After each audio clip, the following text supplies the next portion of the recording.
2012년 12월 3일 월요일 뉴욕 맨해튼의 49번가 지하철역 오후 12시 30분경이었습니다. 점심시간이 막 시작된 시각, 수많은 사람들이 지하철역을 오갔습니다. 직장인들은 점심을 먹으러 서둘렀고, 관광객들은 다음 목적지로 향하기 위해 플랫폼에 서 있었습니다. 그저 평범한 뉴욕의 일상이었습니다. 그중 한 명, 58세의 한국계 미국인 키수안도 그곳에 있었습니다. 그는 퀸즈에서 작은 인쇄소를 운영하는 평범한 사업가였습니다. 30년 전 한국에서 미국으로 이민 온 그는 맨손으로 사업을 일궈 두 딸을 대학까지 보낸 성실한 가장이었습니다. 이날도 거래처와의 미팅을 마치고 집으로 돌아가는 길이었습니다. 플랫폼에는 약 20여 명의 사람들이 기다리고 있었습니다. 모두가 스마트폰을 보거나 책을 읽으며 열차를 기다렸습니다. 지하철 안내판에는 다음 열차가 2분 후 도착한다고 표시되어 있었습니다. 멀리서 열차가 다가오는 소리가 들렸습니다. 그 덜컹거리는 소리, 바람이 불어오는 느낌. 뉴욕 시민이라면 누구나 익숙한 감각이었습니다. 바로 그때 이상한 일이 벌어졌습니다. 한 남성이 비틀거리며 걷고 있었습니다. 30대 초반으로 보이는 백인 남성. 나중에 밝혀진 바로는 정신질환을 앓고 있던 사람이었습니다. 그는 중얼거리며 플랫폼을 돌아다니고 있었습니다. 사람들은 그를 피해 자리를 옮겼습니다. 뉴욕 지하철에서 흔히 볼 수 있는 광경이었습니다. 대부분의 사람들은 관심을 두지 않았습니다. 하지만 키수아는 그 남성을 계속 주시하고 있었습니다. 뭔가 불안정해 보였습니다. 위험해 보였습니다. 그의 직감은 틀리지 않았습니다. 갑자기 그 남성이 다른 승객에게 다가가 시비를 걸기 시작했습니다. 욕설을 퍼붓고 위협적인 행동을 했습니다. 사람들은 놀라 뒤로 물러났습니다. 누군가 역무원을 부르러 갔습니다. 긴장감이 플랫폼을 감쌌습니다. 열차는 점점 가까워지고 있었습니다. 이제 30초도 채 남지 않았습니다. 터널에서 빛이 보이기 시작했고 바람이 더 강하게 불어왔습니다. 바로 그 순간 정신질환을 앓던 남성이 갑자기 키수안에게 다가왔습니다. 이유는 아무도 몰랐습니다. 그저 무작위로 그를 선택한 것 같았습니다. 남성은 키수안을 밀쳤습니다. 예상치 못한 공격이었습니다. 키수안은 비틀거렸지만 균형을 잡았습니다. 하지만 남성은 멈추지 않았습니다. 다시 한번 더 강하게 밀었습니다. 이번에는 버틸 수 없었습니다. 키수안은 플랫폼 끝으로 밀려났고 그리고 선로로 떨어졌습니다. 아! 사람들의 비명이 터져나왔습니다. 시간이 멈춘 것 같았습니다. 선로에 떨어진 키수안, 그리고 지금 이 순간에도 다가오고 있는 열차. CCTV 영상에는 이 모든 것이 그대로 담겼습니다. 나중에 이 영상은 전 세계로 퍼져나갔고 수백만 명의 사람들에게 충격을 주었습니다. 선로에 떨어진 키수안은 즉시 일어났습니다. 다행히 크게 다치지는 않은 것 같았습니다. 그는 주위를 둘러봤습니다. 열차가 다가오고 있다는 것을 알았습니다. 불빛이 점점 밝아지고 경적 소리가 들렸습니다. 기관사도 상황을 파악하고 급브레이크를 밟았지만 이미 너무 가까웠습니다. 물리학의 법칙상 수십 톤의 열차는 순식간에 멈출 수 없었습니다. 플랫폼 위의 사람들은 소리쳤습니다. 빨리 올라와요. 손 잡으세요. 몇몇 사람들이 플랫폼 끝으로 달려가 손을 내밀었습니다. 하지만 키수아는 그들에게 다가가지 않았습니다. 대신 그는 반대 방향을 보고 있었습니다. 왜일까요? CCTV를 분석한 경찰은 나중에 놀라운 사실을 발견했습니다. 바로 그 순간 선로에는 키수안만 있었던 것이 아니었습니다. 그를 밀친 남성도 선로로 떨어졌던 것입니다. 키수안을 공격한 후 균형을 잃고 자신도 선로로 굴러떨어진 것이었습니다. 그는 선로 반대편에 쓰러져 있었습니다. 정신을 잃었는지 움직이지 못하는 것 같았습니다. 열차는 20초, 15초, 10초 후면 도착할 것이었습니다. 키수아는 선택의 기로에 섰습니다. 지금 플랫폼으로 기어 올라간다면 살 수 있었습니다. 사람들이 손을 내밀고 있었습니다. 충분히 올라갈 시간이 있었습니다. 자신만 생각한다면 그것이 당연한 선택이었습니다. 집에서 기다리는 아내와 두 딸을 생각한다면 반드시 살아야 했습니다. 하지만 반대편에는 움직이지 못하는 남성이 있었습니다. 비록 그가 자신을 공격했고 이 위험한 상황을 만든 장본인이었지만 그도 누군가의 아들이었고 환자였습니다. 그를 그냥 두고 간다면 그는 확실히 죽을 것이었습니다. 열차는 멈출 수 없었고 그는 움직일 수 없었으니까요. 키수아는 결정했습니다. 그는 플랫폼으로 가지 않았습니다. 대신 쓰러진 남성을 향해 달려갔습니다. 플랫폼 위의 사람들은 이해할 수 없었습니다. 뭐 하는 거예요? 빨리 올라오세요. 하지만 키수아는 멈추지 않았습니다. 그는 남성에게 다가가 그를 일으켜 세우려 했습니다. 일어나요. 빨리. 그는 남성을 흔들며 소리쳤습니다. 하지만 남성은 정신을 차리지 못했습니다. 너무 무거웠습니다. 혼자 힘으로는 그를 움직일 수 없었습니다. 열차는 이제 5초 거리였습니다. 기관사는 필사적으로 경적을 울렸습니다. 비켜, 비켜. 하지만 선로 위의 두 사람은 여전히 그곳에 있었습니다. 키수아는 마지막 힘을 다해 남성을 플랫폼 쪽으로 밀었습니다. 열차가 역에 진입했습니다. 급브레이크 소리가 귀를 찢었습니다. 불꽃이 튀었고 금속이 비명을 질렀습니다. 하지만 물리학의 법칙을 거스를 수는 없었습니다. 수십 톤의 쇳덩어리는 계속 앞으로 나아갔습니다. 그리고 충격이 있었습니다. 정적이 흐르고 열차가 멈췄습니다. 사람들은 선로를 내려다봤습니다. 먼지와 연기가 자욱했습니다. 누군가 비명을 질렀고 누군가는 울기 시작했습니다. 911의 신고가 빗발쳤습니다. 사람이 열차에 치였어요. 빨리 와주세요. 5분 후 구급차와 경찰이 도착했습니다. 역은 봉쇄되었고 모든 열차가 멈췄습니다.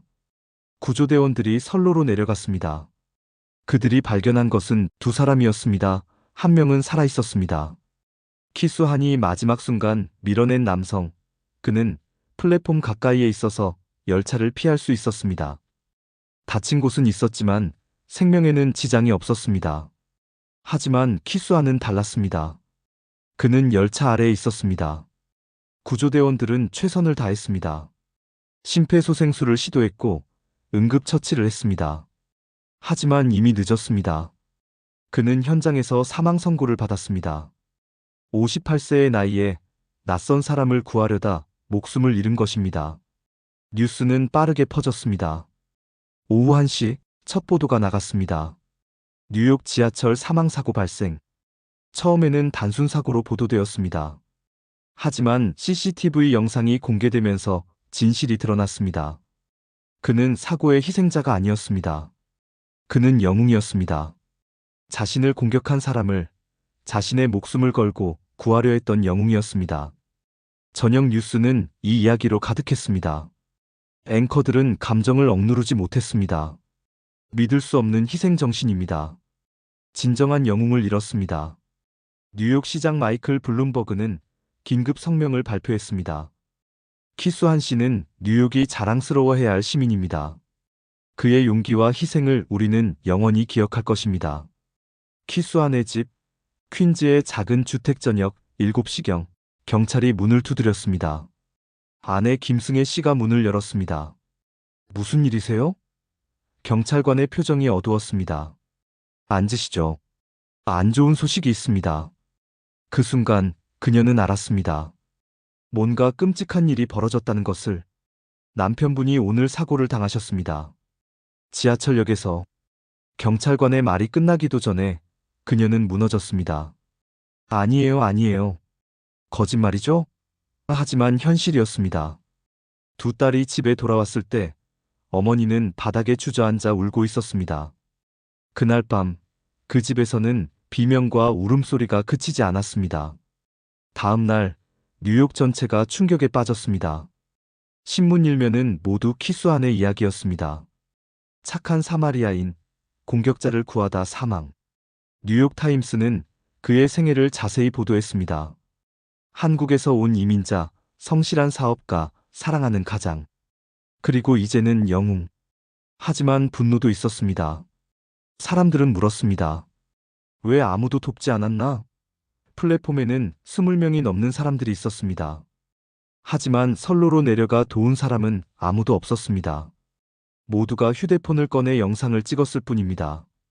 실제로 한 사진작가는 키수안이 선로에서 열차를 향해 손을 드는 순간을 찍어 신문에 팔았습니다. 그 사진은 논란을 일으켰습니다. 왜 사진을 찍었나? 왜 도와주지 않았나? 사진작가는 항변했습니다. 너무 멀리 있었다. 할 수 있는 게 없었다.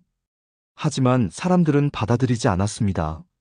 뉴욕 시민들은 스스로를 돌아봤습니다. 우리는 언제부터 이렇게 무관심해졌나? 누군가 죽어가는데 왜 우리는 구경만 했나? 키수안을 밀친 남성은 체포되었습니다. 나오미 브라이언트, 31세. 그는 조현병을 앓고 있었고 약물 치료를 받아야 했지만 받지 않고 있었습니다. 그는 살인죄로 기소되었습니다. 법정에서 그는 자신이 한 일을 기억하지 못한다고 말했습니다. 미안합니다. 정말 미안합니다. 하지만 그 말이 죽은 사람을 돌아오게 할 수는 없었습니다. 장례식은 12월 8일에 열렸습니다. 퀸즈의 한 교회에서 진행되었습니다. 수백 명의 사람들이 참석했습니다. 가족, 친구, 사업 동료들, 그리고 놀랍게도 그를 전혀 모르는 수많은 뉴욕 시민들도 왔습니다. 그들은 그에게 경의를 표하고 싶었습니다. 꽃다발과 추도 편지가 쌓였습니다. 뉴욕 시장 블룸버그가 직접 참석했습니다. 그는 추도사를 낭독했습니다. 키수안 씨는 우리에게 진정한 용기가 무엇인지 보여주었습니다. 자신의 안전보다 타인의 생명을 먼저 생각하는 것. 그것이 진짜 영웅입니다. 뉴욕은 그를 절대 잊지 않을 것입니다. 장례는 울음바다가 되었습니다. 한인 커뮤니티도 깊은 슬픔에 잠겼습니다. 그는 한인 이민자들의 상징이었습니다. 맨손으로 미국에 와서 성실하게 일하며 가족을 돌보고 결국 영웅이 된 사람. 한인회는 그의 이름으로 장학금을 만들었습니다. 매년 어려운 한인 학생들에게 장학금을 주기로 한 것입니다. 지하철역에는 추모 공간이 만들어졌습니다. 49번가 역 플랫폼에 그의 사진과 꽃, 촛불, 메시지들이 놓였습니다. 당신의 희생을 잊지 않겠습니다. 진정한 영웅. 하늘에서 평안하시길. 수천 개의 메시지가 벽을 가득 채웠습니다. MTA 뉴욕 교통공사는 역에 영구 추모 명패를 설치하기로 결정했습니다. 한국에서도 이 소식이 크게 보도되었습니다. 모든 언론이 그의 이야기를 다뤘습니다.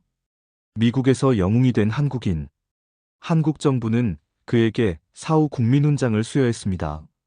외국에서 한국인의 명예를 높인 공로를 인정한 것입니다. 그의 고향 마을에서는 추모 행사가 열렸고 마을 회관에 그의 사진이 걸렸습니다. 그의 딸들은 아버지를 자랑스러워했습니다. 동시에 너무나 그리웠습니다.